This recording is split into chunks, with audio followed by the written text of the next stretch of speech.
is Nadia Paramita Irsanti. I'm from English Education Program. My NPM 25340025. Oke, di sini aku akan membahas. Di sini saya akan menjelaskan tentang phrase, clause, and sentence. Penamaan phrase akan kita sesuaikan dengan inti dari kata tersebut ya.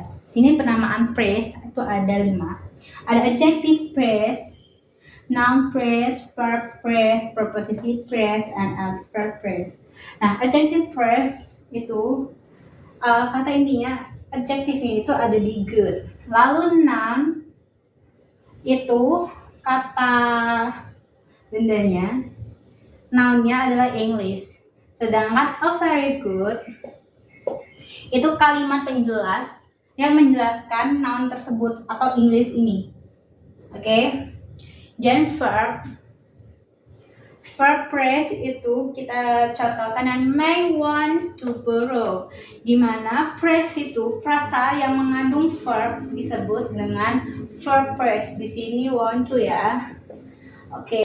Nah, yang keempat itu ada preposisi yang dimana diawali dengan from lalu diakhiri dengan him. Ini juga bisa kita ganti dengan kata ganti atau kata benda. Oke. Lalu yang kelima ada adverb. Adverb itu penjelas atau kita sebut dengan keterangan. Adverb itu keterangan ya. Oke. Adverb itu adalah keterangan yang dimana dia ini nanti menjelaskan as soon as possible, itu yang menjelaskan tentang ini semua. Contoh. Nah, nanti untuk selengkapnya akan kita bahas di clause. Tentang clause, di mana clause itu ada sekelompok kata yang mengandung subjek dan verb. Lalu di clause itu ada 2 clause, yaitu yang pertama independent clause dan dependent clause. Lalu independent clause itu dapat berdiri sendiri, bisa dikatakan dengan kalimat lengkap. Dia memiliki subjek dan verb dan bisa memiliki independent clause dapat berdiri sendiri. Bisa kita katakan dengan kalimat lengkap ya. Dia tuh sudah memiliki subjek dan verb dan bisa berdiri sendiri. Kalimatnya jelas. Berbeda dengan dependent clause. Dependent clause itu tidak dapat berdiri sendiri. Biasanya kalimatnya masih belum jelas, jadi perlu adanya tambahan kalimat di depan atau di akhir kalimatnya. Jadi kalimat pelengkapnya ya. Dan untuk dependent clause itu terdiri dari conjunction, subject, dan verb. Contoh conjunctionnya itu kalimat pelengkapnya itu ada that, if, when, after, as, because, and etc. Oke, nah aku akan membahas gimana sih dependent clause dan independent clause ini bisa jadi kalimat yang utuh. Akan aku bahas di sentence, barengan dengan sentence. Oke? Lalu selanjutnya kita akan membahas tentang sentence.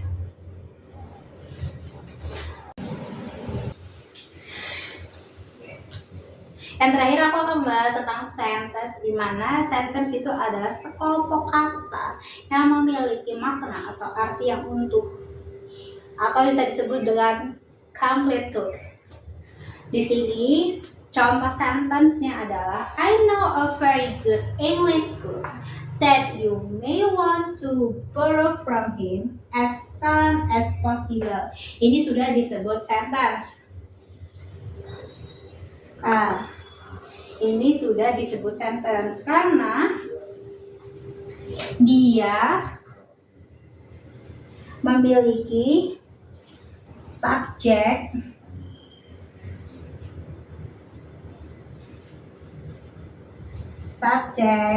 object, plus verb, plus complement.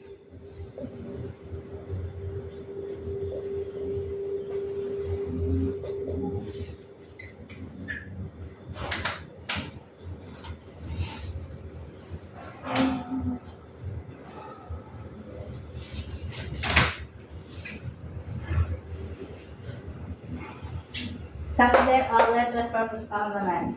Nah, kita kan tadi sudah membahas tentang phrase, clausa, and sentence. Di sini aku membahas contohnya.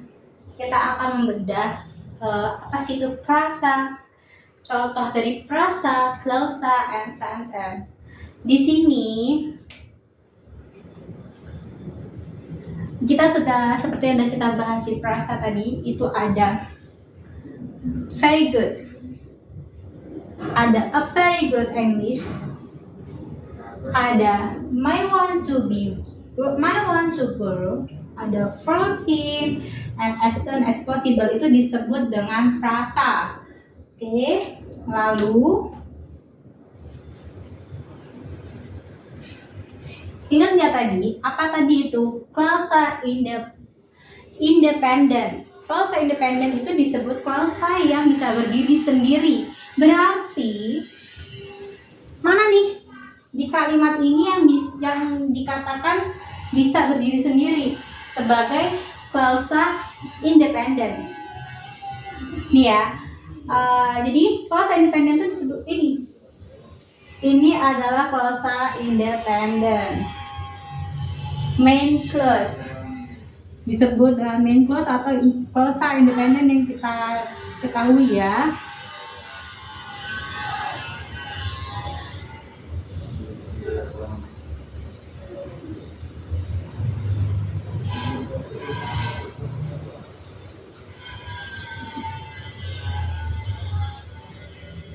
Nah, di sini berarti kalau kita lihat I know a very good English book itu disebut independent clause karena dia sudah memiliki makna atau arti yang jelas. Tapi kalau the independent clause itu ini, that you want to borrow for him as soon as possible. Ini nih kalau kita tutup, jelas nggak sih artinya? Maknanya masih belum jelas kan ya, masih abu-abu lah, masih samar gitu kan. Kenapa kok kamu membutuhkan secepatnya dari dia? Apa yang dibutuhkan gitu kan? Jadi belum jelas. Dan kita ingat lagi tadi di dependent clause itu ada conjunction. Nah, ini conjunction. Kalimat penghubung antara dependent dan independent clause. Ini disebut dependent clause.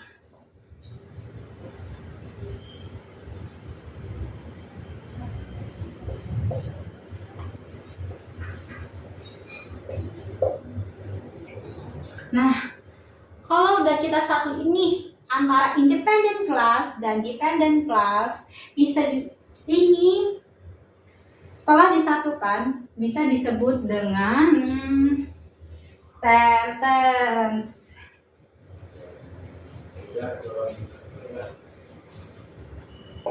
Jadi dia sudah satu kalimat, sebuah kata yang sudah menjadi kalimat utuh.